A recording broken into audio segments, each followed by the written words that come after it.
이 생에서 부부로 만나지는 눈물 나는 이유. 오늘 여러분과 함께 나누고 싶은 이야기가 있습니다. 아주 깊고 아주 의미 있는 이야기입니다. 평생을 함께 살아온 부부, 혹은 지금 이 순간에도 옆에서 함께 늙어가고 있는 그 사람. 때로는 그 사람이 야속하게 느껴지기도 하고, 때로는 서운하기도 하며, 가끔은 왜 이 사람과 인연이 되었을까 하는 의문이 들기도 하지요. 우리는 한 번쯤은 그런 생각을 해본 적이 있습니다. 그런데 말입니다. 이 세상에 우연이란 존재하지 않는다는 것을 아십니까? 부처님께서는 이 세상에 우연이란 없다고 명확히 말씀하셨습니다. 특히 부부의 인연은 더욱 그렇다고 하셨지요. 수백 생, 수천 생을 거쳐서 쌓인 깊은 인연이 있어야만 비로소 이 생에서 부부로 만날 수 있다고 하셨습니다. 생각해 보십시오. 이 넓은 세상에서 그 많은 사람들 중에서 하필이면 그 사람과 만나 평생을 함께하게 되었다는 것. 그것이 그저 우연일까요? 절대 그렇지 않습니다. 그것은 깊은 업의 인연이 있었기에 가능한 일입니다. 오늘 우리가 함께 나누고자 하는 것은 부처님께서 말씀하신 부부, 인연의 진정한 의미입니다. 왜 우리는 부부로 만나게 되는가? 그 깊은 이유가 무엇인가? 이런 물음에 대한 답을 천천히, 편안하게 들어보시겠습니다. 이 이야기를 듣다 보면 어쩌면 지금 옆에 계신 그분을 다시 한번 돌아보게 되실지도 모릅니다. 그리고 아마도 마음 한편이 뭉클해지실 겁니다. 어쩌면 눈물까지 흐를 수도 있습니다. 그럼 편안히 앉으셔서 마음을 가라앉히고 함께 시작해 보겠습니다. 부처님께서 말씀하신 부부의 인연에는 여러 가지 종류가 있습니다. 이것을 올바르게 이해하는 것이 우리가 부부관계에서 겪는 모든 일들의 의미를 깨닫게 해줄 것입니다. 먼저 첫 번째 종류의 인연을 살펴보겠습니다. 바로 은혜를 갚기 위한 인연입니다. 전생에 큰 빚을 졌던 이가 있다고 생각해 보십시오. 그 빚은 물질적인 빚일 수도 있고 마음의 빚일 수도 있으며 도움을 받은 그 은혜일 수도 있습니다. 이런 큰 빚이 있을 때 그것을 갚기 위해 이 생에서 만나게 되는 것입니다. 이 생에서 헌신하며 봉사하며 베풀며 그 빚을 갚아가는 것이지요. 이런 인연으로 만난 부부들을 보면 한 사람이 다른 한 사람을 위해 헌신적으로 살아가는 모습을 자주 볼 수 있습니다. 그것이 자신의 의무인 것처럼, 당연한 것처럼 행동하곤 합니다. 때로는 힘들고 때로는 버거워도 그렇게 살아가는 것입니다. 그것은 전생의 인연법이 그렇기 때문입니다. 두 번째 종류의 인연을 살펴봅시다. 이것은 빚을 받기 위한 인연입니다. 이것은 첫 번째와 정반대입니다. 전생에 베풀었던 사람이 있었다면 이번 생에 그 보답을 받으러 오는 것입니다.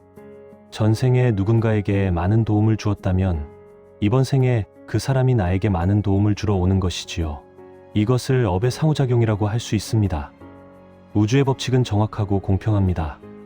무엇을 주면 그것을 받게 되고 무엇을 하면 그 결과를 받게 되는 것입니다. 이런 인연으로 만난 부부들을 보면 한 사람이 다른 한 사람으로부터 많은 돌봄과 사랑을 받는 모습을 볼 수 있습니다. 그것이 자연스럽고 당연한 것처럼 흘러가곤 합니다. 이것도 역시 전생의 업의 결과입니다. 세 번째 종류의 인연을 살펴봅시다. 이것은 좀 더 어려운 인연입니다. 바로 원한을 풀기 위한 인연입니다. 전생에서 누군가를 미워했다면 혹은 누군가로부터 미움을 받았다면 이번 생에서 그 원한을 풀어내기 위해 만나게 되는 것입니다. 전생의 미움이 이번 생에서 다양한 형태로 나타날 수 있습니다. 때로는 갈등으로, 때로는 불화로, 때로는 힘든 상황들로 나타나곤 합니다. 두 사람이 서로 부딪히고 싸우고 상처를 주고받으면서 그 원한을 풀어내는 것입니다. 이런 인연으로 만난 부부들은 종종 많은 갈등을 겪습니다.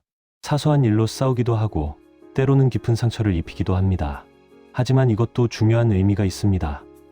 그것은 전생의 업을 현생에서 해결하고 있는 과정이기 때문입니다. 만약 이 원한을 풀지 못한다면 그것은 다음 생으로까지 이어질 것입니다. 그리고 네 번째, 가장 귀한 인연이 있습니다. 바로 서로를 성숙시키기 위한 인연입니다. 이것이 바로 우리가 깊이 이해해야 할 인연입니다. 왜냐하면 진정한 부부의 만남은 이 네 가지 인연이 모두 섞여 있기 때문입니다. 하지만 궁극적으로는 서로를 완성시키고 성장시키고 진화시키기 위한 인연이기 때문입니다. 생각해 보십시오. 세상에서 가장 가까운 사이가 부부가 아닙니까? 그런데 또 가장 많이 부딪히고 서운하고 화가 나고 상처를 주고받는 사이이기도 합니다. 왜 그럴까요? 그것은 바로 우리의 모든 부족함을 드러내 보이는 거울이기 때문입니다. 배우자는 내 욕심을, 내 아집을, 내 이기심을, 내 자만심을, 내 두려움을, 내 약점을 가장 선명하게 비춰주는 존재입니다.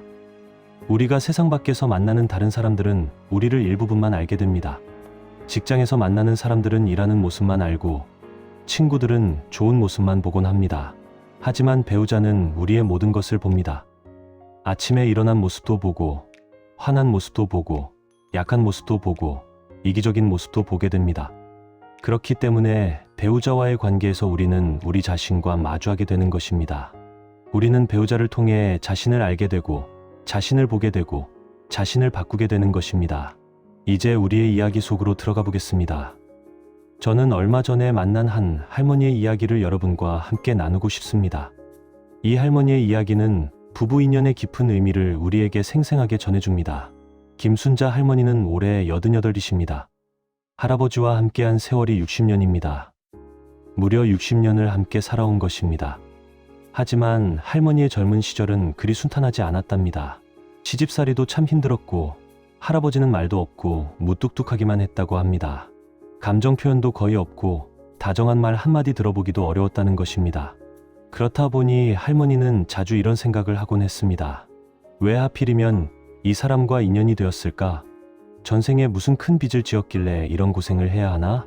할머니는 그렇게 한숨을 지으며 살아오셨다고 합니다. 하루하루는 단조로웠습니다. 밥을 지어 먹이고, 빨래를 하고, 자식들을 키우고, 밭일을 하고, 그저 의무감으로 살아가는 세월이었다고 합니다. 마음 한구석에는 늘 불만이 있었고, 마음 한구석에는 늘 서운함이 있었습니다. 이 사람이 정말로 나를 사랑하는 것인가? 이 사람이 나를 소중히 여기는 것인가? 이런 의문들이 계속 생겨났습니다. 하지만 시간은 흘렀고 60년이라는 세월이 흘렀습니다. 그런데 변화는 갑자기 찾아왔습니다. 작년 겨울, 할아버지가 갑자기 쓰러지셨습니다. 뇌졸 중이었습니다. 할머니는 급히 병원으로 뛰어갔습니다. 의사의 말은 결코 좋지 않았습니다. 상태가 위중하다고 했습니다. 위독하다는 말도 들었습니다. 그 순간 할머니에게 놀라운 일이 일어났습니다. 60년 동안 쌓인 모든 불만이, 모든 서운함이, 모든 원망이 한순간에 사라져버린 것입니다. 할머니는 그제야 깨달았습니다. 이 사람이 없는 세상은 상상할 수가 없다는 것을요. 60년을 함께 살아온 이 사람과 함께하지 않는 세상이란 무의미하다는 것을요. 얼마나 큰 깨달음이었겠습니까? 얼마나 눈물이 나왔겠습니까? 할아버지는 다행히 의식을 되찾으셨습니다. 하지만 반신이 마비되어 혼자서는 아무것도 하실 수 없게 되셨습니다. 이제 할머니는 할아버지를 돌봐야 했습니다. 밥을 떠먹이고, 기저귀를 갈고, 침대에서 일으켜 앉힙니다. 처음에는 억지로 의무감으로 했다고 합니다. 하지만 무언가가 달라졌습니다. 어느 날이었습니다. 할머니가 할아버지의 얼굴을 닦아드리고 있었습니다. 그 순간 할머니의 손이 갑자기 멈춰졌습니다. 할아버지의 눈에서 눈물이 흐르고 있었던 것입니다. 60년을 함께하며 거의 본 적 없는 할아버지의 눈물이었습니다. 할아버지가 떨리는 목소리로 말씀하셨습니다. 여보, 미안하오. 평생을 고생만 시켰소. 평생 말 한마디 없던 내가 미안하오. 이것이 할아버지가 할머니에게 건넨 첫 번째 진심의 말이었습니다. 60년 만의 사과였습니다. 그 순간 할머니는 오열하셨습니다. 60년 동안 쌓였던 모든 서운함이, 모든 원망이, 모든 한숨이 그 눈물과 함께 모두 녹아내렸다고 합니다. 그리고 할머니는 깨달았습니다. 이 사람이 바로 내가 배워야 할 모든 것을 가르쳐준 사람이었다는 것을요. 참는 법을 가르쳐 주었고, 베푸는 법을 가르쳐 주었고, 진정한 사랑이 무엇인지를 가르쳐 주었다는 것을요. 왜 할아버지는 말이 없었을까요? 왜 표현을 하지 못했을까요?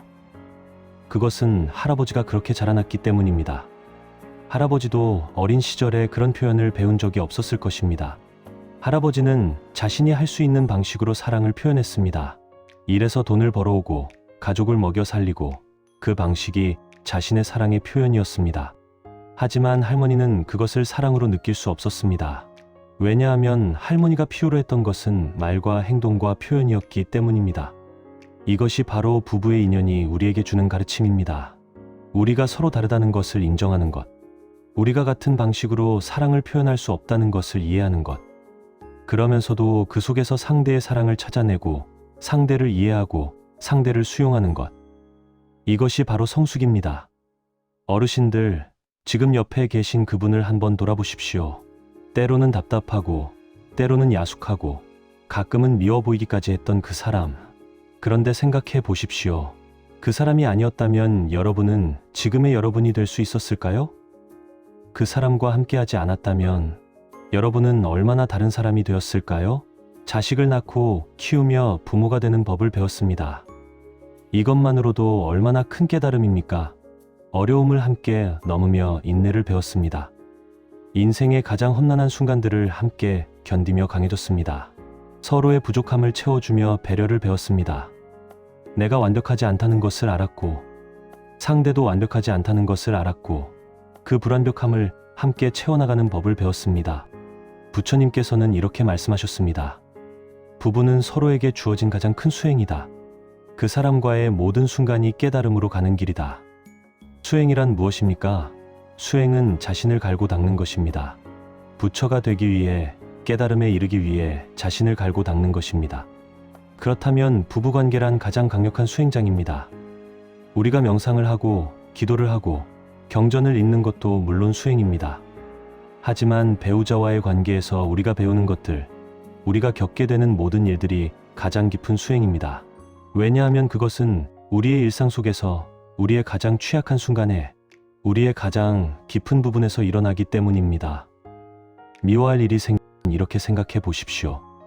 이 사람이 나를 성숙하게 만들어주려고 이러는구나. 서운한 일이 생기면 이렇게 생각해 보십시오. 내가 배워야 할 것이 아직 남아있구나. 내가 성장해야 할 부분이 있구나. 이렇게 생각하면 모든 것이 달라집니다. 상대가 미워하는 존재에서 내 영혼의 스승으로 변하는 것입니다. 김순자 할머니는 지금도 매일 아침 할아버지의 손을 꼭 잡으며 말씀하신다고 합니다. 여보, 다음 생에도 또 만납시다. 그때는 내가 더 잘할게요. 다음 생이라는 말이 얼마나 따뜻합니까? 이 사람과 또 만나고 싶다는 마음이 얼마나 아름다운가를 느껴보십시오. 이제 두 번째 할아버지의 이야기를 들어보겠습니다. 이것은 좀 더 슬픈 이야기이면서도 깊은 감동을 주는 이야기입니다. 박영수 할아버지는 올해 93살입니다. 평생을 무뚝뚝하게 사셨습니다. 젊은 시절 가난한 농사꾼 집안에서 태어났습니다. 학교도 제대로 다니지 못하셨습니다. 막노동으로 돈을 벌어 가족을 먹여 살렸습니다. 할머니에게 사랑한다는 말을 한 번도 해본 적이 없으셨다고 합니다. 생일 선물도 사드린 적이 없으셨습니다. 그저 묵묵히 일만 하셨습니다. 할아버지는 이렇게 생각했습니다. 돈을 벌어다 가족에게 주는 것이 남편의 도리다. 말로 표현하고 선물로 보여주는 것보다 돈으로 책임을 다하는 것이 더 실질적이고 더 옳다고 생각했습니다. 하지만 할머니는 다르게 느끼셨습니다. 할머니는 늘 서운해하셨습니다. 이 사람은 나를 사랑하는 건지 안 하는 건지 평생을 함께 살아도 모르겠네. 할머니가 얼마나 그 말 한마디를 기다렸는지 아십니까? 당신을 사랑합니다라는 그 한마디. 할아버지도 그런 할머니를 알고 계셨습니다. 하지만 어떻게 표현해야 할지를 몰랐습니다. 입을 열려고만 하면 어색했습니다. 말을 하려고만 하면 목이 메었습니다. 이것이 할아버지가 성장한 환경의 산물이었습니다. 이렇게 50년이 흘렀습니다. 반세기입니다. 50년 동안 할아버지는 할머니를 사랑했지만 그것을 표현하지 못했고 할머니는 그 사랑을 느끼지 못하며 서운해했습니다. 얼마나 안타깝습니까? 얼마나 미안합니까? 그런데 작년 봄날이었습니다. 할머니께서 갑자기 쓰러지셨습니다. 심장마비였습니다. 할머니를 실어 나는 구급차가 달렸습니다. 병원에 도착했을 때의 상황은 절망적이었습니다. 의사는 고개를 저었습니다. 준비하십시오. 오늘 밤을 넘기기 어려울 것 같습니다. 할아버지는 중환자실 밖에서 하염없이 앉아 계셨습니다. 93살의 할아버지는 그곳에서 정말 처음으로 눈물을 흘리셨다고 합니다. 90년 가깊의 인생에서 중환자실 앞에서 흘린 눈물입니다. 할아버지의 마음속에는 깊은 후회가 밀려왔습니다. 왜 진작 말하지 못했을까? 왜 고맙다는 말 한마디를 못했을까? 왜 사랑한다는 말 한마디를 못했을까? 그 순간 할아버지의 머릿속에 한 스님의 말씀이 떠올랐다고 합니다. 부부는 빚을 갚으러 온 인연이다. 그 빚은 사랑으로 갚아야 한다. 말로, 행동으로, 마음으로. 할아버지는 그제야 깨달으셨습니다. 자신이 평생을 빚을 지은 채로 살았다는 것을요. 이것이 바로 3번째 종류의 인연이었습니다. 할아버지와 할머니는 원한을 풀기 위한 인연으로 만났던 것입니다. 전생에 부족했던 소통을, 표현을, 감정적 친밀감을 이번 생에서 풀어내기 위한 인연이었던 것입니다. 그날 밤 11시쯤이었습니다. 간호사가 급히 달려왔습니다. 환자분이 깨어나셨습니다. 할아버지는 뛰어 들어갔습니다. 할머니는 산소 마스크를 끼고 계셨지만 눈을 뜨고 계셨습니다. 할아버지는 할머니의 손을 꼭 잡으셨습니다. 그리고 평생 처음으로 울면서 말씀하셨습니다. 여보, 나 때문에 고생만 했지. 말 한마디 예쁘게 못했지. 선물 한번 제대로 못 사줬지. 정말 미안하오. 할머니는 고개를 저으셨습니다. 할머니의 얼굴에도 눈물이 흘렀습니다. 당신이 그럴 시간에 돈 벌어오느라 고생했잖아요. 추운 겨울에도 더운 여름에도 다 알아요. 내가 다 봤어요. 할아버지는 계속 말씀하셨습니다. 당신이 내 인생에서 가장 고마운 사람이야. 당신이 아니었으면 나는 사람도 못 됐을 거야. 당신이 참아주고 기다려줘서 내가 여기까지 왔어. 정말로 고마워. 정말로 사랑해. 이것이 50년 만의 고백이었습니다. 할머니는 기적적으로 회복되셨습니다. 의사들도 놀랐습니다. 이것이 의학적인 기적인지 아니면 사랑의 기적인지 알 수 없습니다. 하지만 분명한 것은 할아버지의 진심이 할머니의 마음을 살려냈다는 것입니다. 그 이후 할아버지는 변하셨습니다. 아침마다 할머니의 손을 잡고 사랑해요라고 말씀하십니다. 장을 보러 나가실 때마다 할머니가 좋아하시던 과일을 사오십니다. 93살의 할아버지가요. 어느 날 누군가가 할아버지께 여쭤봤습니다. 할아버지, 왜 이제야 그러세요? 할아버지는 빙긋이 웃으시며 말씀하셨습니다. 스님, 나는 늦게 깨달았어. 부부로 만난 것이 얼마나 귀한 인연인지를. 부처님께서 나에게 주신 마지막 기회라는 것을. 이번 생에 제대로 못하면 다음 생은 없을지도 모르잖아. 우리에게 주어진 시간을 생각해 봅시다. 어르신들, 지금 이 순간도 시간은 흐르고 있습니다.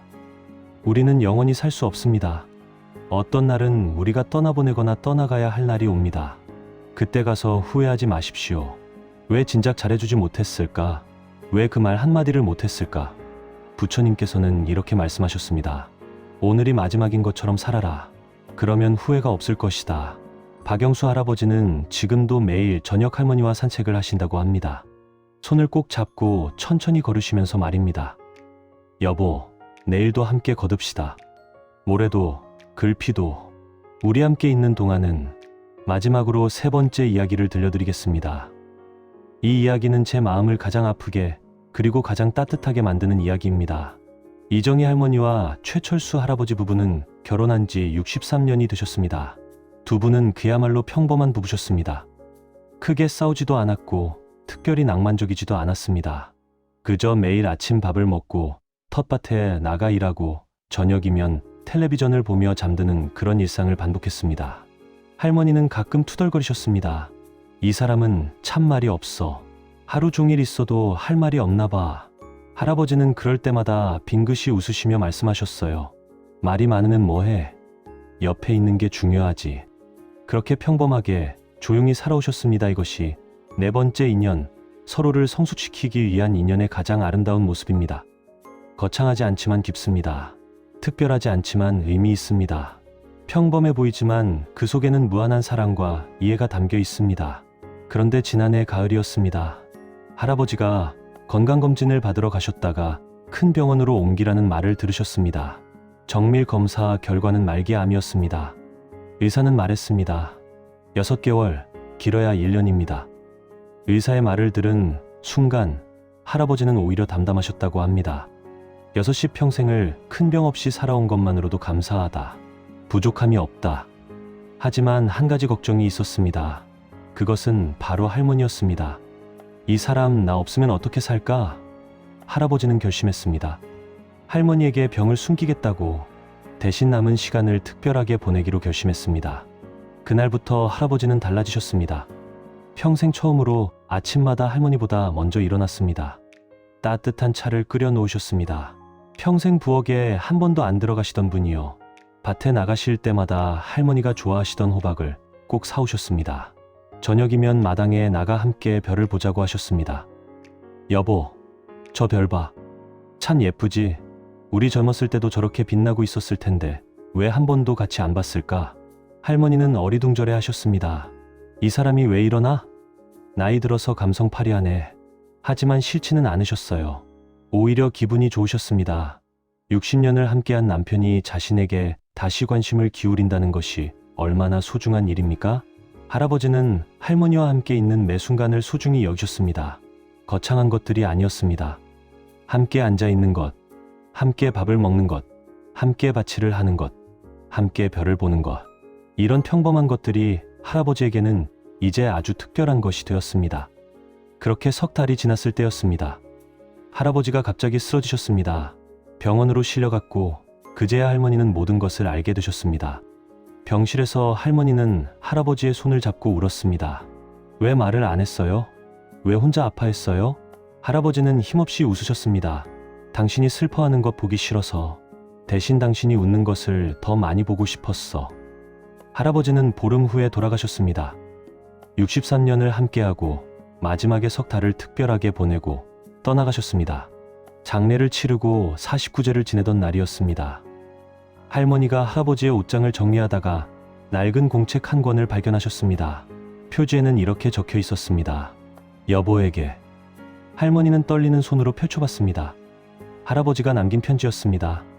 여보, 이 편지를 읽고 있다면 나는 이미 당신 곁을 떠났을 겁니다. 63년. 참 긴 세월이었소. 하지만 당신과 함께한 시간은 한순간처럼 빨리 지나갔소. 나는 평생 말 주변이 없어서 당신에게 제대로 표현하지 못했소. 하지만 알아줘. 당신 덕분에 내 인생이 의미 있었어. 25살에 당신을 처음 만났을 때 나는 아무것도 아니었어. 가진 것도 배운 것도 없는 사람이었소. 그런데 당신은 나를 믿어줬소. 그 믿음이 나를 사람으로 만들었소. 힘들 때마다 당신이 있어서 견딜 수 있었소. 외로울 때마다 당신이 있어서 웃을 수 있었소. 늙어갈수록 당신이 더 예뻐 보였소. 이제 나는 먼저 갑니다. 하지만 슬퍼하지 마시오. 우리는 다시 만날 겁니다. 부처님께서 말씀하셨소. 진심으로 사랑한 인연은 다음 생에도 이어진다고. 나는 다음 생에도 당신을 찾아갈 것이요. 그때는 말 주변 좋은 남자로 태어나서 매일매일 사랑한다고 말해줄 것이요. 그러니 당신도 건강하게 오래오래 사시오. 그리고 우리 만날 때까지 행복하시오. 63년 동안 내 곁에 있어 줘서 고맙소. 당신이 내 아내여서 정말 행복했소. 언젠가 저 하늘 어딘가에서 다시 만날 때까지 당신의 영감이. 할머니는 그 편지를 읽고 또 읽으셨다고 합니다. 눈물이 멈추지 않았지만 이상하게도 마음은 따뜻했다고 합니다. 할아버지가 마지막까지 걱정한 것은 자신이 아니라 남겨질 할머니였다는 것. 그 사랑이 얼마나 깊었는지 그제야 비로소 알게 되셨던 겁니다. 63년 동안 말로 표현하지 못한 사랑이 이 한 장의 편지에 모두 담겨 있었습니다. 어르신들, 이 세 부부의 이야기를 들으셨습니다. 첫 번째 부부는 60년 만에 서로를 이해했습니다. 할아버지의 한마디의 사과가 60년의 서운함을 녹여냈습니다. 두 번째 부부는 죽음 앞에서 진심을 나눴습니다. 할아버지의 고백이 할머니의 생명을 되살렸습니다. 세 번째 부부는 떠나간 후에야 사랑을 확인했습니다. 할아버지의 편지가 할머니의 마음을 위로했습니다. 하지만 그들이 모두 배운 한 가지 공통된 깨달음이 있습니다. 그것은 바로 시간의 소중함입니다. 첫 번째 할머니는 할아버지가 쓰러지기 전에는 그것을 알지 못했습니다. 두 번째 할아버지는 할머니가 쓰러지기 전에는 그것을 알지 못했습니다. 세 번째 할아버지는 편지를 통해 그것을 당신에게 알려주고 가셨습니다. 그것이 할아버지의 마지막 사랑이었습니다. 부처님께서는 이렇게 말씀하셨습니다. 부부의 인연은 우연이 아니다. 수천 번의 만남, 수백 번의 스침, 수백 건의 마주침 끝에 비로소 맺어지는 것이다. 그러니 함께하는 매 순간을 귀하게 여겨라. 우리가 깊이 이해해야 할 것이 있습니다. 우리가 어떤 이유로든 부부로 만났다는 것은 의미가 있다는 것입니다. 은혜를 갚기 위한 인연이든, 빚을 받기 위한 인연이든, 원한을 풀기 위한 인연이든, 또는 서로를 성숙시키기 위한 인연이든 모든 인연이 의미가 있습니다. 왜냐하면 우리는 그 인연 속에서 배우고 성장하고 변하고 성숙해지기 때문입니다. 지금 이 순간 여러분 곁에 계신 그분을 돌아보십시오. 미워 보일 때도 있고, 답답할 때도 있고, 서운할 때도 있겠지요. 그러나 그것들도 모두 배움입니다. 그것들도 모두 의미가 있습니다. 오늘 하루 옆에 계신 그분을 더 따뜻한 눈으로 바라보시길 바랍니다. 그 사람이 나를 성숙하게 만들어주는 스승이라고 생각해 보십시오. 그 사람과의 매 순간이 소중하다고 느껴보십시오.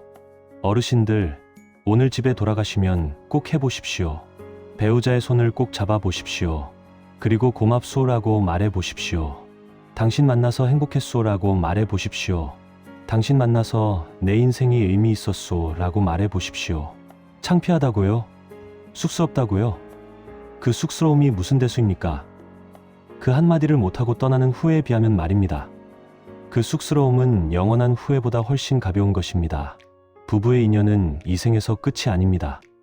다음 생에도 이어집니다. 부처님께서는 그렇게 말씀하셨습니다.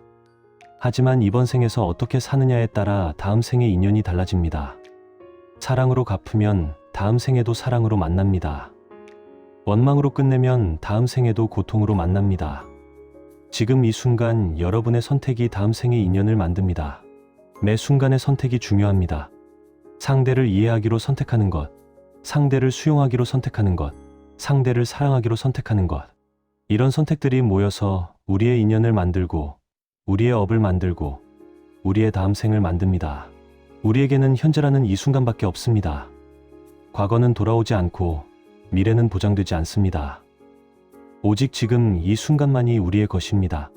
그렇기에 지금 이 순간을 소중히 여겨야 합니다. 지금 옆에 계신 그분을 소중히 여겨야 합니다. 부처님께서 말씀하셨습니다. 오늘이 마지막인 것처럼 살아라. 그러면 후회가 없을 것이다. 이것이 우리가 배워야 할 가장 중요한 가르침입니다. 만약 오늘이 마지막이라면, 만약 내일이 없다면, 그렇다면 오늘 저녁 당신은 배우자에게 어떤 말을 할까요? 어떤 행동을 할까요? 그 말과 그 행동이 바로 지금 해야 할 일입니다. 내일을 기약하지 마십시오. 나중을 기약하지 마십시오. 지금 하십시오. 지금 말하십시오. 지금 사랑하십시오. 어르신들, 우리의 인생이 얼마나 짧은지 아십니까? 60년, 70년, 80년, 90년. 긴 것 같지만 돌아보면 한순간입니다. 그 짧은 인생 속에서 우리가 만난 이 사람이 얼마나 소중한지를 아십니까? 이 사람이 아니었다면 우리는 지금의 우리가 아닙니다. 이 사람이 아니었다면 우리는 지금까지 배운 모든 것을 배울 수 없었을 것입니다. 참는 법, 베푸는 법, 사랑하는 법, 용서하는 법, 이해하는 법. 이 모든 것을 우리는 배우자를 통해 배웠습니다. 부부의 인연은 우연이 아닙니다. 그것은 깊은 업의 결과입니다. 수백 생을 거쳐 만나온 인연입니다. 그 인연을 이제 시간을 낭비하지 마십시오. 이제 후회하지 마십시오. 지금 감사하십시오. 지금 사랑하십시오. 지금 함께 하십시오. 마지막으로 한 가지만 더 말씀드리겠습니다. 당신의 배우자가 완벽한 사람이 아닐 수도 있습니다. 당신의 배우자가 항상 따뜻하고 부드럽지 않을 수도 있습니다. 당신의 배우자가 당신이 원하는 모든 것을 다 해주지 않을 수도 있습니다. 그렇다고 해도 괜찮습니다. 왜냐하면 완벽한 사람은 없기 때문입니다. 우리 모두가 불완전하고 모두가 배우는 과정이고 모두가 성장하고 있기 때문입니다. 당신의 배우자도 당신을 완벽하게 대해주지 못할 수도 있습니다. 그렇다면 그것도 배움입니다. 상대의 불완전함을 수용하는 것, 상대의 부족함을 이해하는 것, 상대를 있는 그대로 받아들이는 것. 이것이 바로 사랑입니다. 이것이 바로 성숙함입니다. 부처님께서 말씀하셨습니다. 모든 존재는 고통을 겪으며 산다. 그리고 그 고통은 그들을 성장시킨다. 부부 관계 속의 모든 어려움, 모든 갈등, 모든 상처도 역시 그렇습니다. 그것들은 우리를 성장시키고 우리를 깊게 만들고 우리를 지혜로우면서도 자비롭게 만듭니다. 지금 이 순간 여러분 곁에 계신 그분이 있다는 것만으로도 감사하십시오. 그 사람과 함께 할 수 있는 이 시간이 얼마나 귀한지를 느껴보십시오. 그리고 그 깨달음을 행동으로 옮기십시오. 말로 표현하십시오. 손으로 보여주십시오. 어르신들, 오늘도 말씀을 들어주셔서 감사합니다. 오늘 하루 옆에 계신 그분을 더 따뜻한 눈으로 바라보시길 바랍니다. 그리고 그분을 위해 기도하십시오. 그분의 건강을 위해, 그분의 행복을 위해 부처님께서 그분을 축복해 주실 것입니다. 우리가 함께 만든 이 인연이 다음 생에도 이어지기를 바랍니다. 그리고 다음 생에는 더 완벽하게, 더 사랑스럽게, 더 아름답게 함께하기를 바랍니다. 나무아미타불, 관세음보살, 지금도 우리를 지켜보고 계십니다.